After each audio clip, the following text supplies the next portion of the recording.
Our lecture tonight continues a conversation that began with our summer exhibition, The White Mountain Crossroads, which many of you may have had the chance to experience before it closed. That exhibition explored the ways in which the White Mountains have served as a place of intersection of people, cultures, ideas, and traditions. Today's event will be a moderated panel discussion exploring housing opportunities and challenges that face White Mountains communities as they plan to meet the needs of current and future residents. Our moderator will be John Christ, Community Economic Development Specialist at UNH Extension. We will also be joined by Sarah Wrightsman of New Hampshire Housing, Matt Yeaton of the Plymouth Planning Board, and Julie Dolan from the Sandwich Planning Board. Panelists will be sharing their local perspectives, recent experiences addressing housing needs, and insights from collaborations supported by New Hampshire's Housing Opportunity Planning Grant. They will describe how communities can come together to listen to their residents and find innovative responses to the limited supply and rising costs of housing. This discussion is brought to you in partnership with Housing Academy, a training program created by UNH Cooperative Extension and its partner institutions for the Housing Opportunity Planning Grant Program. Each speaker will introduce themselves, beginning with Dr. John Christ. Thank you very much. Good evening, everyone. And before we get started and introduce all of ourselves, I just want to say a few words about the theme of Crossroads. I think it's a really interesting one with a lot of different layers of meaning. First of all, to say that housing is at a crossroads, just to pick up that word from the summer exhibition, I think suggests a sense of urgency when something is at a crossroads. But it also, suggests a kind of intersection, and it's really hard to talk about housing without talking about so many other things, whether it be like housing for a workforce and the economy, whether it be, tax rates or infrastructure or 1,000 other things that come up once we mention the word housing. And as some of you probably already know in this room, it can also be a really fraught topic. And I asked you about, what does the word home mean to you? Because housing, of course, is not just a roof over our heads, it's a home. And thank you, Sue. And therefore, it can get really personal to us really fast, and that has a lot of really positive things, but can also, when discussions get personal, it can also be a bit fraught at times, and it's kind of important to keep that in mind. And the other question I asked about was, who needs housing? And we had some answers up there from everyone to students and others, and nurses, I think, is up there. And once we start to ask who, we can ask, the next question is, well, what type of housing then? Depending on their income levels, depending on their mobility, and lots of other things. So a lot of these questions do kind of lead into one another. But I don't want to speak all night here, and I want to open it up to the panel. So with that, I will say that it's a fairly small group, so I do have a bunch of questions to ask, and we can just go me asking questions and then kind of opening up to the audience to ask questions. Although if you have a kind of burning follow-up question, I think we can be flexible about that. And so that's kind of the format of the evening. And with that, I'll pass it off to everyone to introduce themselves, what their affiliations are, and a little bit about how you are involved in housing in the New Hampshire communities. Start here, I guess, and then work right down. Sure. So my name's Sarah Wrightsman. I am the manager of community engagement and education at New Hampshire Housing. Before that, I was the executive director of the Workforce Housing Coalition of the Greater Seacoast. So I'm Seacoast based, and now I work across the entire state, including in some of these communities. I'm definitely going to be bringing a statewide sort of perspective to this conversation tonight, but also have stories from communities that I've worked with all over the state. So do you want me to say anything else? That's a good start. Okay. Perfect. My name is Matt Yeaton. I'm the chair of the Plymouth Planning Board, and I'm also a realtor. And in my duties as a realtor, I also do property management as well. I am Julie Dolan. I'm a retired veterinarian from Sandwich. And since I retired and didn't have anything to do rather than driving my husband crazy, I thought I'd get involved with town stuff. So I'm on the planning board, I'm on the budget committee, master plan committee, CIP committee, and we ran the broadband committee and got fiber internet for Sandwich, which never had it. So I've been busy with that, just a rabble rouser in town. We started to update our master plan in town, which I think we'll probably talk a little bit more about. And we've gotten actually 3 now of these HUB grants to assist us in our regulatory work there. It's almost tempting just to follow up with a question about broadband and how that affects housing. That was a big one, and yeah, thank God for the pandemic. We would have never gotten it. But maybe we'll come back there. It's a really interesting issue to think about. Yeah, one of our issues is young people, and you can't live without broadband. Yeah. So The first question I wanted to ask is related to engagement and how we engage with our communities. And this is something that was part of the kind of mandate of the HOP program that we've been involved in. And I asked you all a couple of questions as we walked in here on those boards back there on the easels. And so community engagement is really important, so that, you know, our kind of professional sense of what should be done somewhere perhaps is tempered by actually listening to our communities and what they want, what they need, and what will work for our communities. So I guess my first question then is, faced with these needs for housing broadly, how did we engage our communities? What were the biggest takeaways from the engagement that we did? And are there any stories that really stand out from that engagement process? Whoever would like to start? Let's start over here. All right, perfect. I'll start off. So in Plymouth, we were part of the Housing Opportunity Planning Grant in the first round. And John, please feel free to step in with this as well. I am also a Plymouth Planning Board member. We probably over the span of 18 months spent time engaging the community to learn about housing, their input on it. And we held several community meetings that worked out well and had a lot of good input from the community in working with a consultant who helped design some of those events. I think Plymouth does a good job engaging with the community. We have, I don't want to say a strong presence, but we have a presence on YouTube through Penny Baker TV, which actually does have some good views, and people do seem to attend the meetings afterwards, or if they want to attend meetings live, we do stream all of our meetings. And I think, you know, there's no perfect way to engage the community and let the community know what's going on, but I think the strides are taken to try to get the knowledge out there as much as we can and hear the input that people have to give us. Can I give you a follow-up before we move ahead? Are there any particular ways of hearing stories from people or getting information from people that really stand out for you as working? So probably the meeting we had at the Bobcat Cafe at the high school, where Judy Barrett from Barrett Planning had brought maps. And I think one of the maps that stood out was probably the one on the front of that book, where she said, take these stickers and place these stickers where you think this housing is appropriate in your town. And it was very simple. There was no depth to it. There was no, this is, you know, it was, I think it was single family homes, multifamilies, condos. There's just a few very broad categories. Just take stickers and start placing them where you like them. And it didn't create massive trends, but you could sort of see some trends where people would say, oh, out here, and come to find out, you know, when you start looking at it, you're like, well, where people are putting these stickers, we have public water and sewer. You know, it's, so there was some good correlations from it, and that really stuck out for me. That meeting stuck out quite a bit. Thank you. That activity. Yeah, we in our original grant, we did do community outreach, but it was basically a regulatory review of our current zoning ordinances. Sandwich has been always known as kind of an exclusive stay out of my town. We have ours, you can't have ours type of town.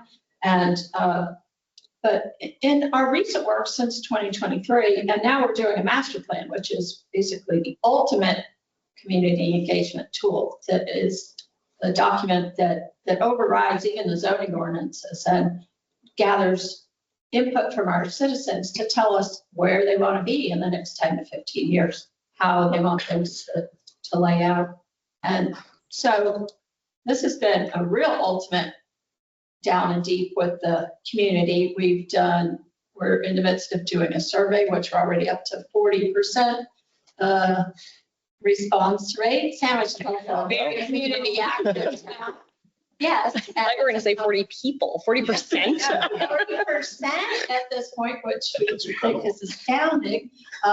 In 2023, we did a survey of only 200 people, but we got good responses to that as well. We've done the sticker boards like those, gone to the dump, stand there, nothing better than going to a dump on a Saturday, talking to people that come by. You definitely get people's opinions. And it's been strange in kind of a exclusive, very old, gray-headed community, how people really feel that housing is our #1 issue, that we need young people, we need them to stay, not just leave. We need them to stay, or if they've left, to come back. And so people recognize that. Now, when the rubber meets the road, it's going to be, how do we make that happen? But it'll be a lot of going through the zoning ordinances again and again and again to regulate down. I feel like I should start by teeing up the HOP grant program a little bit for people who aren't familiar. So Absolutely. the Housing Opportunity Planning Grant Program, we've mentioned a lot, and we'll probably mention many more times because both Plymouth and Sandwich received awards from us. This was just under $8 million that New Hampshire Housing received from Governor Sununu's Invest NH, $100 million Invest NH program. It was ARPA funds, so the funds have to be expended by the end of next year. So it was a short time frame, but we did a lot of really good work in it. So New Hampshire Housing used it to give technical assistance dollars to communities primarily. They did master plan updates like Sandwich and Plymouth are both doing right now, regulatory audits, so looking at your ordinance for the barriers to housing, regulatory reform and rewriting some zoning, which was awesome. A lot of communities did that. And great community engagement work and things like local housing needs assessment. So there's like really great local housing focused work that came out of this.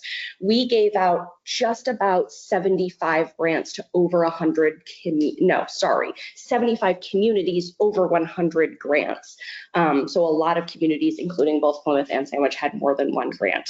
Community engagement was a requirement because we know that doing good community engagement makes it much more likely that your conversation is going to be productive and that your zoning reforms are going to pass when it gets to town meeting or to your elected officials. So my biggest surprise from this and the biggest criticism, we love Sandwich, thank you so much, because the biggest criticism that we get at New Hampshire Housing is that we focus too much on the big cities New Hampshire big cities and the like larger towns in New Hampshire, not the small towns.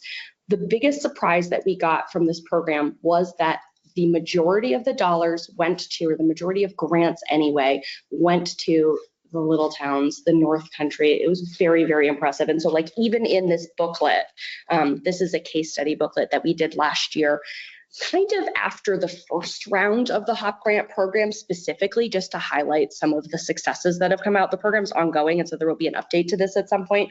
Both Plymouth and Sandwich are in it, but Sandwich is in it, Sugar Hill is in it, Wilmot's in it. Like these are tiny towns we're talking about that did great work that deserve to be featured. Community engagement. A lot of communities do surveys, and that's fine. Surveys are a great piece of a larger community engagement plan. A lot of communities though think that public hearings are community engagement, which, you know, they aren't not, but they're not a great example of community engagement. And so we really asked communities to be creative, and communities did some really cool things. So I'm going to tell you specifically about what Newmarket did. It's one of my favorites. It was really similar to what Matt was describing in Plymouth with the maps and the stickers. Where do you want to see housing go? Except that they were doing housing and open space at the same time. So they said, you know, what areas in town do you want to preserve? Put a green sticker on the map. Where do you want to see housing? Put an orange sticker on the map. And that helped them to build out their plan for moving forward. They did a form-based code, and they did it with Ivy Van, who is a very cool consultant from the Peterborough area. She pulled people together in neighborhood focus groups, and she gave them each like a bunch of cards of housing typologies. Here's a stacked duplex, and here's a connected farm complex. Here's a single family home that looks like this or whatever, a whole bunch of different typologies in cards, and had them, first of all, throw out all the ones they didn't like. Like, I don't want that in my town, just throw it away. And then take the ones that they did like and put them on the map to figure out where they were going to go. So Ivy used that feedback from the people who lived in Newmarket to put together their form-based code, to really looked at like typologies in the aesthetic versus the more kind of boring parts of dimensional standards and other parts of zoning. I'm trying to follow up on one part of the HOP program that you mentioned. Yes. Which is if you think about like how to invest the ARPA funds, one option could have been to, and it was some of the money to go actually into housing. But if you think about like $100,000, Right. what is that, like a quarter or a third of a unit at best? Right. It doesn't go as far. Whereas if you put that into rewriting regulations, you're creating opportunity for much, much more than that. Yeah. And I should credit New Hampshire BEA, the Department of Business and Economic Affairs, because they got the bulk of the ARPA funds, the Invest in NH money, and a big chunk of it was put toward projects, which was great because it like creates units now and like encourages affordability in those units. But then that other part, that like longer term thing. So I would say that like I always try to balance successes. Like zoning reform is really awesome, right? But I can't celebrate zoning reform too hard because it's so slow and it doesn't get someone in a house tonight who like needs a house tonight. So it's longer term. But I have heard from Plymouth, I've heard from Sandwich, I've heard from Keene that like actual units are being built as a result of this. So it is sort of like the longer term thing to get some good planning, some good zoning in. So I'm gonna go a little bit out of order here since we're talking about zoning. Sure. I mean, looking around the room, I'm not sure quite who is on Zoom right now, but some audiences, they hear zoning and their kind of eyes glaze over. And so if we might say a few words about specifically like what zoning is and how it actually shapes our lives and the world we live in. And then what we actually did do in our communities to change some of our zoning and speak to whether it has had an impact yet. And it does often take a while, as you say. It does, it takes a while. But sometimes it actually does have an impact sooner as well. Absolutely. All right, I think on a 30,000 foot view, zoning is creating regulations to say how land is to be used and what type of buildings can be put on it and what can be done or not done on it. I also think that zoning is the taking from one to give to the other. And the theory behind that is it's usually premised on the taking of this right from this person or this land is for the betterment of the community. And I think that is sometimes a perceived benefit and then sometimes an actual long-term benefit. As far as what Plymouth has done, and I'm a little biased, but I think Plymouth has done a great job over the past couple of years working on our regulations. For example, you can put multiple houses on a single lot. And I see the success of housing at a smaller incremental rate than on a large scale. So when I see one single lot have two family houses on it, I look at that as a great success to fit Plymouth. And we got an application for that this year. And they've actually, I don't know if they've had their certificate of occupancy. On 3 out of 4 units are already certified to occupy. So it was a great project. I think they fit well, like they don't stand out. And it's just, that's 4 more dwellings for families or anyone, that's 4 more places for someone to live. So I think that type of incremental sustainable growth, albeit not as quick as I know the state has projected that we needed starting, back in COVID. But the last time I heard those numbers in the summer, that if the pace continues at what the state's going, we're actually going to be like 80% of the goal. And that's phenomenal. So that's sort of my thought on zoning and some of the changes we made. I think I also do ADUs as well as a realtor, and I think the state has made some phenomenal changes, allowing ADUs by right, and it's just another type of dwelling that can help alleviate stressful situations for housing. Yay, now I get to be the complete opposite, because Sandwich, on the other hand, is extremely stringent. And a pace, if we have a pace, it's nothing more than glacial, because that's how we work. We can spend a half an hour arguing over whether it should be an and or an or. And talk about your eyes glazing over. It's legalese. It's like when I used to read veterinary school books when I was a student. Nothing will put you to sleep faster than reading zoning ordinances. I find them extremely complicated. And in our town, in Sandwich, we have been very strict. We require 2.5 acres to build the house. We just recently got to the point, driven literally with a whip by the state, you have to allow ADUs, you have to allow these mother-in-law apartments, which we're all happy to do. All us old people need someone to live in the apartment and take care of us. So that's always great. But Sandwich has been very reticent to put some of these more modern, fast-paced regulations into effect. And so it is kind of fighting against the tide sometimes, but I do think we're making progress. And now, in the midst of this master plan survey, to know that the residents in town, it's always number one. What does Sandwich need? What are our challenges? Housing, affordable housing, young people in town. It's right there. But yes, we've done a lot of things. I've been on the planning board for 13 years. We developed a village district. We've had lots of updates to our zoning ordinance. And just because you build it doesn't mean they'll come. But we're getting there. Maybe not as quickly as you guys. Well, and It's something to aspire to. I think that there's a faster pace than Plymouth that. Yeah, it's got to be. Yeah, it must be that small town feel that's here stuff. And if I recall correctly, you actually, out of the hop one, passed like 10 or 12. 13 zoning amendments. Which is a lot. I think a few maybe, we've definitely done well on ADUs. We do have the permits coming in for those. So that's helpful. A lot of the other things, once again, just because we say you can do it, doesn't mean people are going to do it. Right. And capitalism always still rears its head. And it costs money to build a house. You can say, yes, you can build it here. And now you could actually have two on one lot. Say it isn't so. I mean, Sandwich would never allow anything like that. So now we can actually have two dwellings on the same lot. It's a huge lot, but it's still two dwellings. So we're making progress, right?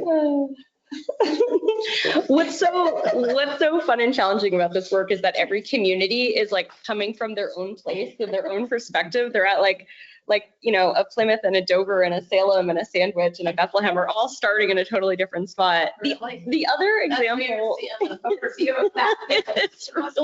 it's really fun. The other example that I would highlight that is in here is Canterbury, New Hampshire, who did a really cool, I think that we were surprised to get an application from Canterbury and was impressed by what they were able to accomplish. They put together a really cool cluster housing ordinance to sort of honor the sort of farming agriculture history of the town and incentivize farmstead design homes, but being able to do a little bit more density and conserving land at the same time. And it was very cool. And they passed that no problem. And the person from the planning board was like, I wish we could have done it town-wide, but we only had to do it in this one little area because compromises happen when you're trying to get this stuff done. Interesting. That's on our list as cluster developments. It's definitely something that people say and actually know the term and know that would be a great type of housing for Sandwich. So, but updating the zoning ordinances. Let's see how long we can argue over that. It's a slow pace. Well, planning is not fast, but No, it's not. it can make an impact. It's not fast work, but it is gratifying, and you see the changes come about even slowly. So that it works. Yeah. Slowly. I guess part of what I'm hearing also, like when we think about like the needs of the state and the impact of small towns often don't have a huge impact on the overall numbers of the state. And you think about like some of the new housing going up in Manchester or something, it's having a big impact on that. On the other hand, what you're all talking about are things that have a huge impact on like communities all over the state. And those impacts really are very real, even if someone says, well, it's not, in the larger state needs, it's a blip in some ways, but it is an input to that, and it's a bigger input to your own community. Well, it is, and it is important to note too that probably it might just be perception. Every community thinks their community is the most unique in the state. That's true. But it is. Exactly. And so it is very important that everyone realize that ours is unique. And I mean, we have a huge town. It's the third biggest in the state. It's 100 square miles. It's huge. Okay, a third of it is White Mountain National Forest. 80% of it is in conservation or current use. Another part is the lake. So, and then what we have left is either wet or steep. So then we have to find a way to make the regulations work in those areas. So there's a lot of different facets, a lot of different things that need to be brought to bear, but Sandwich is definitely the most unique.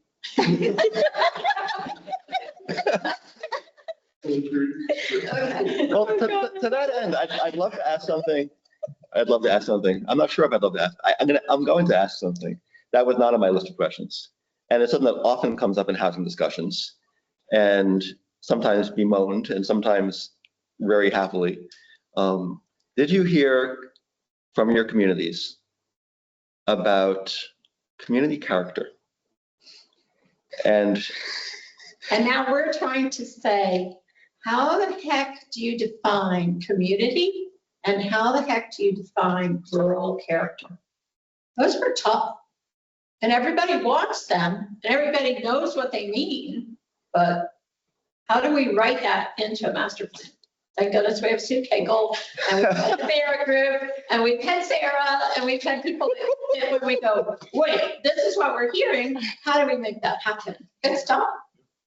And it's someone's feeling, you know. Exactly. Communities are Yeah, feeling. yeah. And that's If I was going to strong. on perhaps there would be dogs, but you know, it's all different. Everybody's a little different, but it still means that warm fuzzy feeling. But you know, how do you write that into a document that's going to stand up to legal challenges potentially and the uniqueness of your own town? I don't know if you want to address that one at all, or you don't have to. I keep joking, and I don't know if I'm joking, but I keep joking that I'm going to sink into a deep depression when we run out of this HOP grant money, because I don't know what I'm going to do with my life that is ever going to feel as rewarding as this does. Really? I think that, yes. That's really nice. People got stuff done, and they got it done in such a inclusive, at the table, collaborative kind of way. We were special. You are. You're all special, except the ones that aren't. We were both in the You did it. case study book. Yeah, you both made it to the book. That's a big deal. That's an honor. Yeah, it was just, is totally beautiful to watch. And this is it's just proof. And this is one of the reasons that rural character is hard to define. It's hard to figure out how to zone for it. It's the proof that we need to invest in good planning so that we can support municipalities to answer those questions with the help of experts. I worry about, say, for example, a lot of our communities have limited staff capacity. And so I worry about the volunteer burnout of the planning board leading all of this work and And we're all being old. the ones responsible. Yeah, there isn't anybody with brown hair in our town that serves on the board. Usually there's at least one token young person, but no. I didn't even know that. Thanks. Do they live in Sandwich? Okay, so I will say, a lot of people, when they hear the term community character, also get a little bit nervous because it's often also used to block change as well. Mm-hmm. So to that end, we often talk about in planning and planning for housing, housing opportunities, like the Housing Opportunity Planning Grant, the HOP grant, as well as barriers. Can you all say a bit about the opportunities and barriers in this region for housing? Opportunities and barriers. I mean, if you could jumpstart this conversation, I think that would be helpful. A barrier, sometimes it's spoken about, especially in smaller communities, is infrastructure. Okay. Yes, great barrier. Opportunities can be people who are like chomping at the bit to move into your town who want housing. Yep. And you could find ways to meet it for them. That's all I needed. Thank you. So we had a barrier in Plymouth recently where the roadway didn't feel adequate enough to handle the proposed building at a certain site. And that created a barrier. And there was a huge barrier that some might argue ended up stopping that development. And yeah, so when you mention infrastructure, we have, I think, a decent amount of water and sewer in Plymouth, but it's certainly in limited areas, and that can stop density if that's what someone's after. But when it goes back to like zoning and accomplishments, I also thought of another example where, if memory serves me correct, we approved a project that'll create 11 dwellings across 6 buildings or 7 buildings on 1.4 acres. And that is the epitome of the maximum density I think you could get out of that zone with our regulations. And that application came through after the changes we had made. So if one was to talk about opportunity, and their idea of opportunity was maximum density as an opportunity, that would be an example of that. So 11 dwellings on 1.4 acres and a single lot, because we are multiple dwellings per lot. Mm-hmm. And I don't know if look forward is the proper wording, but I do, can't wait to see it. We've seen it on paper, but it sort of goes back to the feel, I guess. Community, like, what's it going to feel like when you drive in there? Well, I won't be driving it; it's private. But what's it going to feel like? What's it going to look like?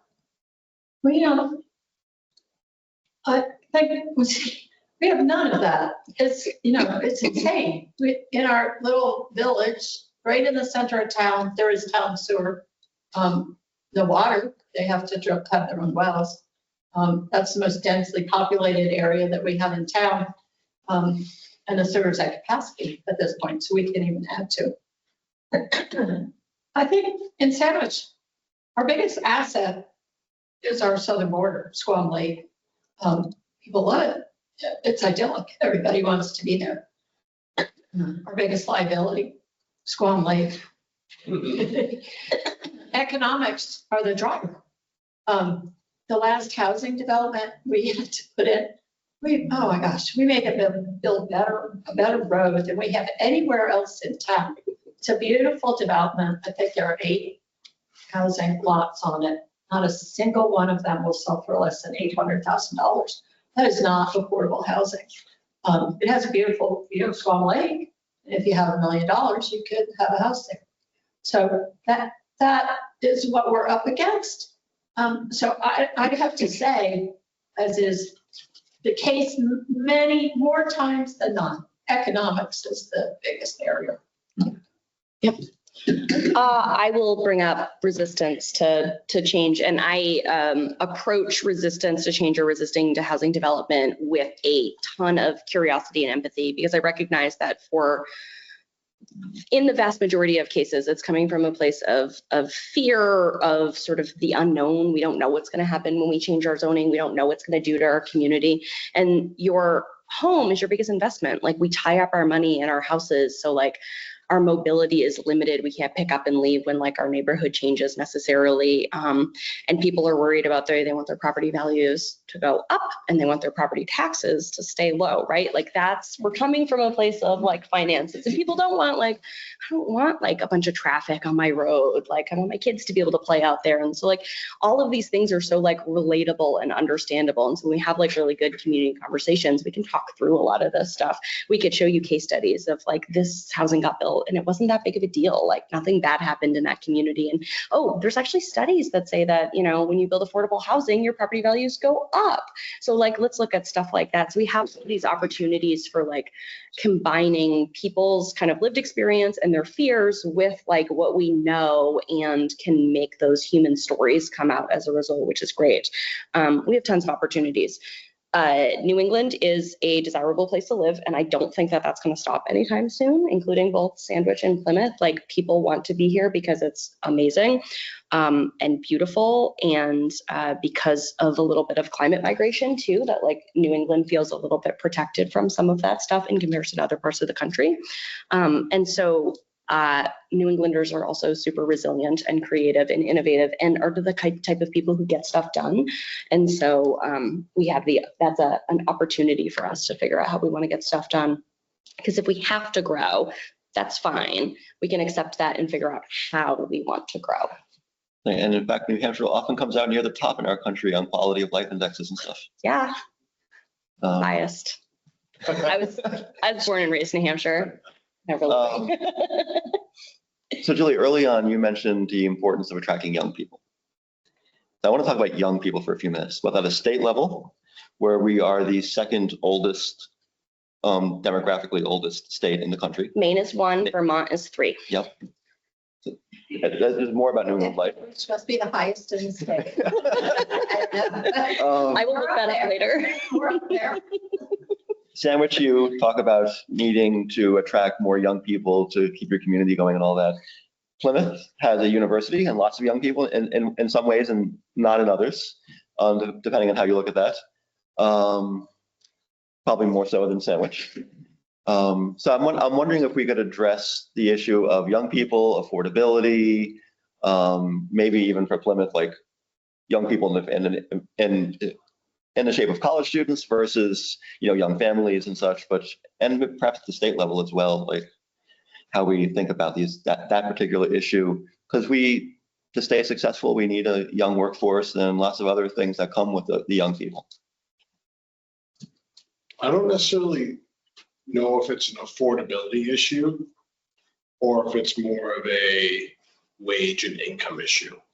And I struggle back and forth. I think it's honestly a mix of both.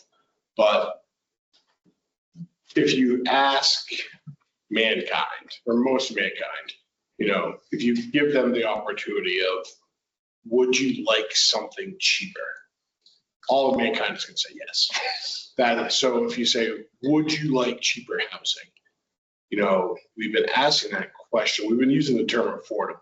We'll use the term cheaper right now. We've been asking that a lot for the past few years, and I don't know if that's the right question to ask, because who is going to say no? Just unequivocally, if you say, do you want something cheaper that'll make everything else in your life maybe a little more easier? Most people, no matter what the category is going to say yes. And we've done a lot of work for the past 3 years. I mean, before that as well, but there's been a lot done. And I stepped back the other day, I'm like, I don't know if this is the right question, because we already know the answer. And, the answer is already there. Every single person we ask is going to say yes to that. And then I wonder, how can we help create better paying jobs, better paying careers possibly, to not just say, would you like affordable housing? That's going to be yes. Would you like better pay? We know the answer to that would also be yes. But we focused a lot on housing, and I'm starting to wonder, do we also need to focus on the economic development, which Plymouth has now started as well with that department. And and creating opportunities for people to make more money and better that side of it. So, yeah. Because it's great quality of life. I mean, where we live is such good quality of life. You have those things. You have your home and your family close, and you have the beautiful surroundings, and you have that rural character.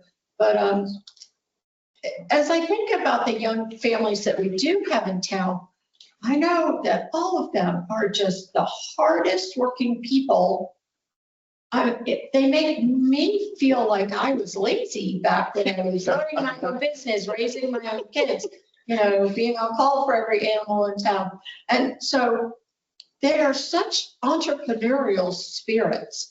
Oftentimes the husband and the wife each have their own business, and they are working their butts off, and they're raising children, and they're doing all of that. Sometimes one of them works out of the house to make sure they have health insurance and those types of things that you get from a real job.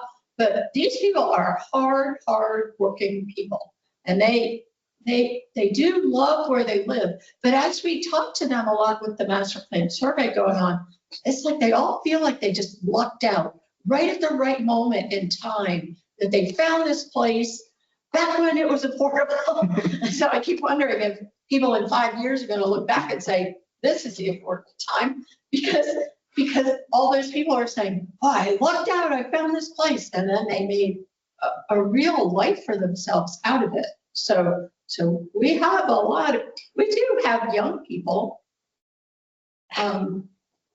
but we need more. We always need more. Our school doesn't have the enrollment that it did when my kids were in school. All those things, we'll lose that if we lose our little elementary school in town. That's a nail in the coffin for our town. So. Wow, Julie, you really get me. Thank you. Oh, my housing story in a nutshell. Our affordability is how, I mean, certainly when you're working for yourself and you're trying to make a living, that's tough right there. When you're raising children, you have to send them to daycare, and daycare costs half of your salary that you're making. It's insane. So affordability, I think, is the big issue that maybe is a little more definable, that you can actually put a label on and find some way to make it a topic, not just community, rural character. We need community that works their butts off and has a way to pay for the things they need. So. If I can put in a plug. Yeah. So Stay Work Play, which if you're not familiar, is a statewide organization in New Hampshire whose mission is about recruiting and retaining and attracting young people to New Hampshire.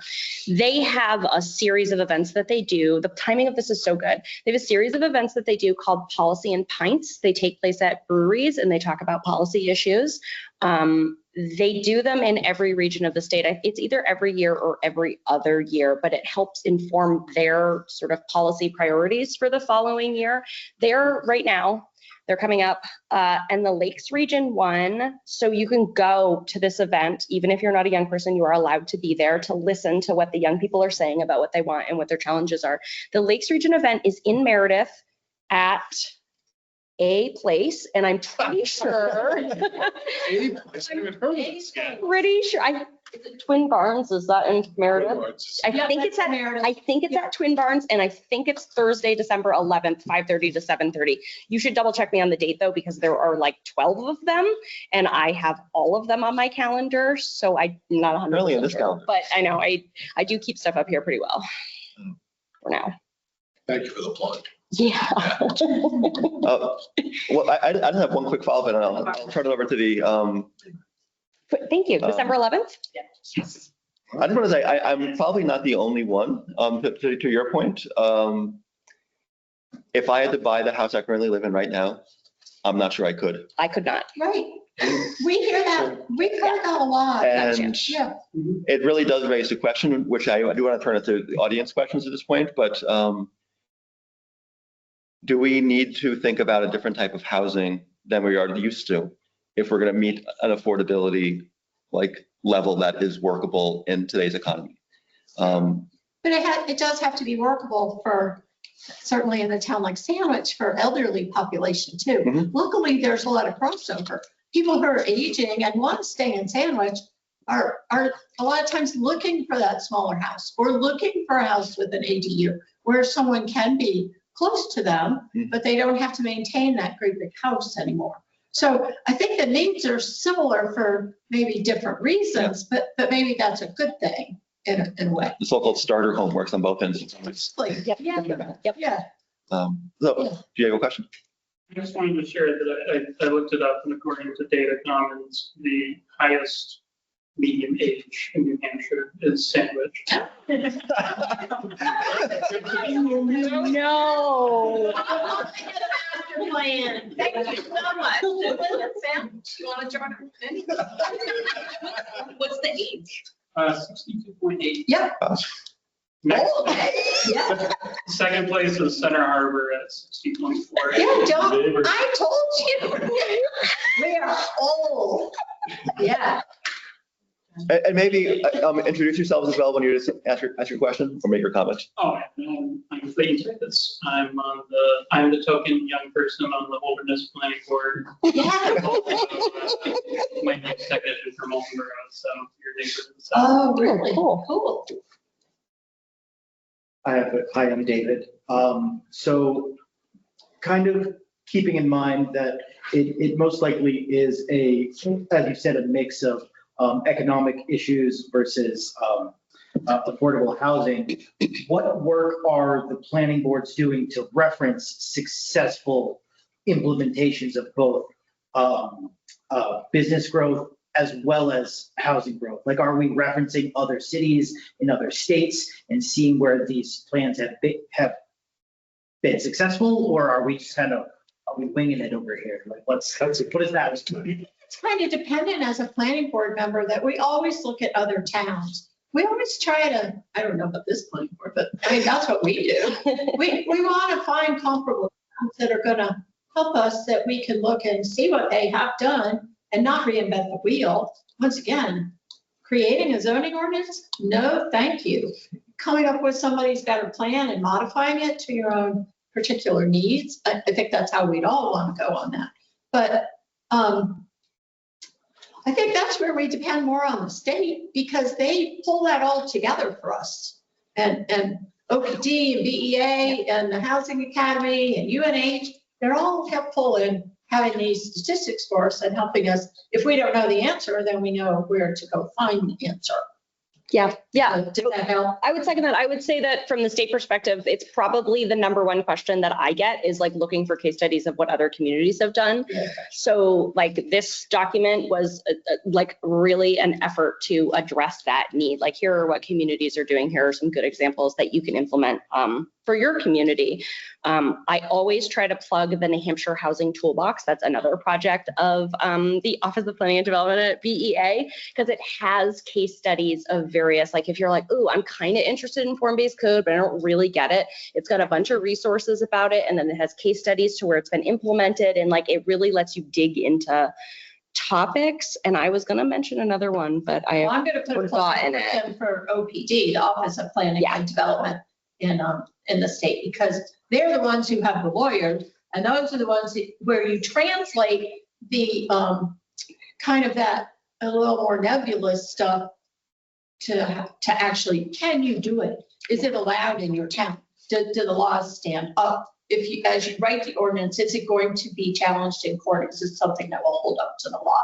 Yeah, so OPD also runs a listserv called Plan Link, which is like an email thing you sign up for, and people all over the state can use it to ask each other questions. And so I see a lot of that, like people are like, oh, do any of your communities regulate this? Or like, how do you deal with this specific issue? And sometimes they're super boring and you glaze over and you just delete them. But And sometimes they're contradictory. Well, sometimes they're, yeah, take it with it.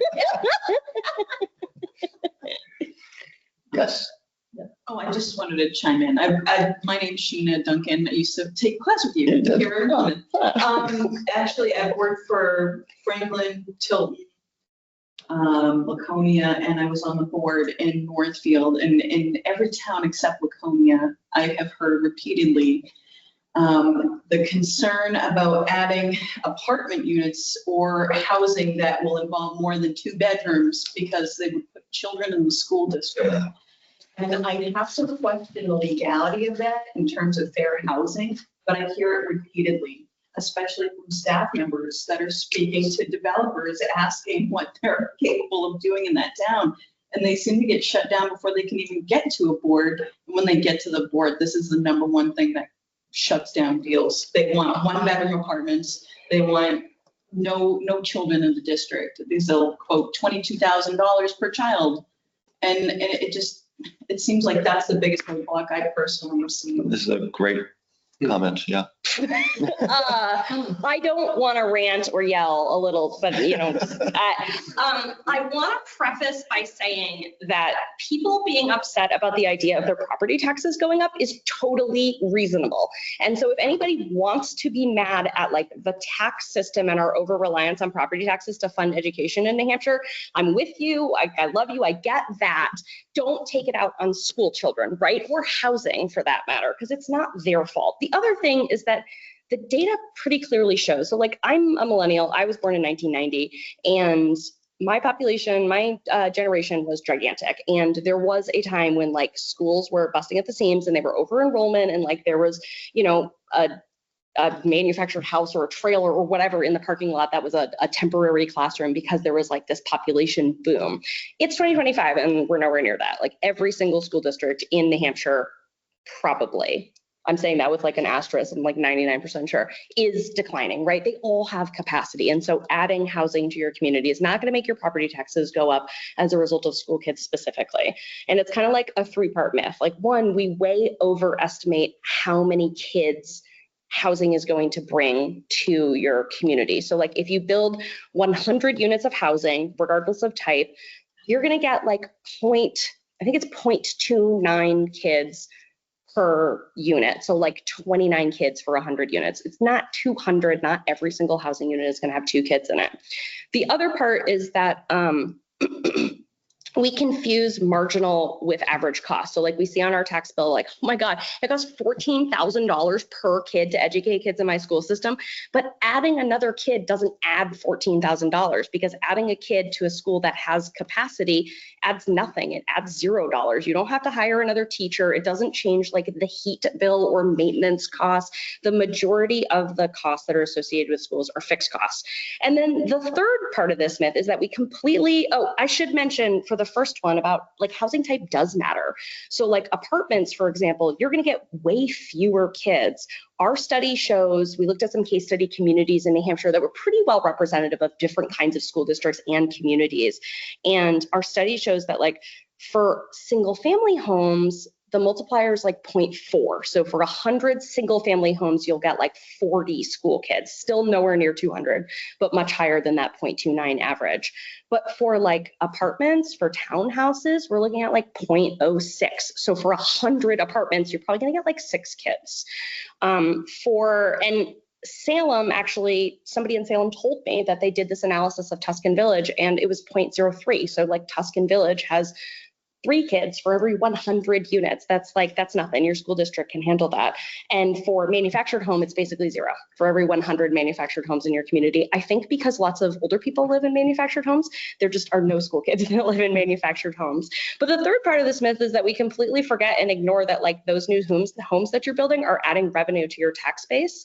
And what we found in our study was that across the board, it was a net positive to the school district for every single type of housing. So, and worth noting, there's in addition to your publication in New Hampshire Housing, there's also the new Yes. fiscal housing calculator. That's at true. OPD's. If you go to their website, True. and you can kind of estimate of what new housing types in your community will do for your tax impact and such. Yes. And There's also a paper from Dr. Richard England, who's a professor emeritus in economics at UNH. He did it with the New Hampshire Association of Realtors. He asked the question, like, will more kids in town raise the tax rate? His conclusion was no, very likely not, unless like your community is overflowing already. So moral of the story is be mad at property taxes. I'm totally fine with that, but don't blame it on children. Thank you so much. I can write that all down if you want to yell at somebody with it. Well, it is being recorded right now. Oh. And it is in the, You're in trouble. and it is in the, on your resources on the, Yeah. on New Hampshire Housing Yeah, we website. did a study called From Homes to Classrooms. Oh, excellent. It's 171 pages, but we did make a 2-page fact sheet to help. So I think we are coming up on 6 o'clock. Are there any last short questions before we start to wrap up? All right, well, thank you all so much for coming. I think this has been a really great conversation. And it's great to hear local stories from smaller communities in our state and to hear from Sarah at New Hampshire Housing and from all you. And thank you for contributing to our engagement board at the entrance there. Oh, actually, next slide. Where's that word?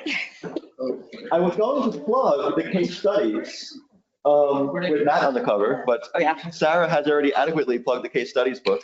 That includes Sandwich and Plymouth, of course. And if you'd like to get in contact with any of us, here is our contact information. Thank you very much. Oh, and if anybody can't get enough of this, in a half hour, Plymouth is having a planning board meeting right down the hill at Town Hall. Please come by. And Sandwich is on, which has just started like right now. Is there anything juicy on the agenda though?